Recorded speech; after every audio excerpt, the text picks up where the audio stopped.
bonjour. Le but de cette vidéo est de vous montrer, à titre d'élève, comment proposer un article sur un site web de votre école. Alors, je commence en prenant pour acquis que vous avez déjà un compte, explications qui ont été offertes dans une autre clip vidéo. Alors, à ce moment-ci, vous pouvez, dans le bas complètement du site web de votre école, demander à aller écrire dans ce site, accéder à l'espace privé. Vous vous authentifiez. Donc, j'ai un nom, j'ai un mot de passe, j'accède à l'espace privé. À ce moment-ci, la façon de faire qui est la plus efficace est de vous rendre directement dans la rubrique où vous désirez proposer votre article.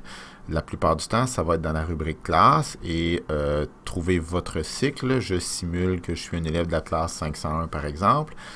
Et au moment où je suis dans la bonne rubrique, et peut-être que mon prof aura créé d'autres sous-rubriques à l'intérieur de la rubrique qui porte le nom de ma classe, peut-être pas. À ce moment-ci, dans cet exemple-ci, je n'en ai pas. Directement dans la rubrique classe 501, je n'ai qu'un article qui s'y trouve. Je n'ai pas d'autres sous-rubriques, donc c'est sûrement ici que je dois publier mon article. Alors, de cet endroit, je choisis le bouton « Écrire un nouvel article ». Il faut remarquer qu'il est un petit peu dans le bas de la page. Il faut souvent, dans l'interface de SPIP, fouiller partout dans la page afin de trouver des boutons que l'on recherche.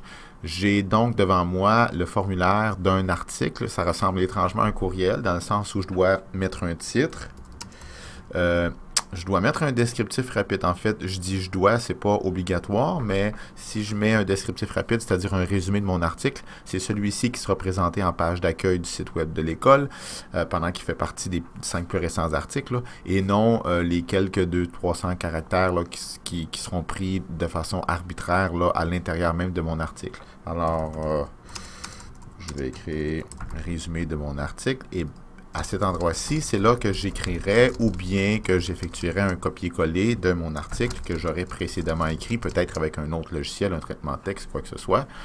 Habituellement, les enseignants ont la possibilité, mêlée à leur texte, d'insérer des images. C'est une possibilité qui, pour l'instant, n'est pas disponible aux élèves eux-mêmes. Ils pourront, par contre, joindre des images à leur article. Donc, je simule... nous pourrions parler... Viens vers un autre site web, par exemple. Ça, c'est disponible et c'est très populaire. Peut-être à titre d'élève, désirez-vous, parmi le texte que vous offrez à vos visiteurs, proposer un lien qui pointe vers un autre site web ou vers le site web de l'école, mais vers un autre article. À ce moment-ci, la façon de faire est toujours la même. Je surligne d'abord le texte que je veux qu'il devienne un lien. Je sélectionne l'outil qui s'appelle tout simplement « Lien ». Et puis, je fournis ici, par exemple, l'adresse du site web de la commission scolaire. Et puis, à partir de ce moment, même si moi, je clique sur mon lien et qu'il ne fonctionne pas, c'est normal. Par contre, quand mon article sera publié, le lien deviendra fonctionnel. Alors moi, en tant qu'élève, la seule possibilité qui me reste ici, c'est d'enregistrer. J'accède maintenant à la page qui m'offre toutes les caractéristiques de l'article. Si je désire joindre un fichier à mon article, je vois le titre qui est ici. On m'informe que c'est moi, élève test, qui est l'auteur de l'article. Je pourrais immédiatement demander la publication de cet article. À ce moment-là, c'est mon enseignant qui pourrait effectuer la suite, c'est-à-dire de laisser passer mon article ou de le bloquer. Puis, dernière petite précision, comment joindre un document. Ce document, ça peut être une image, ça peut être un fichier PDF par exemple. Il fallait que je clique sur « Joindre un fichier », choisir le fichier.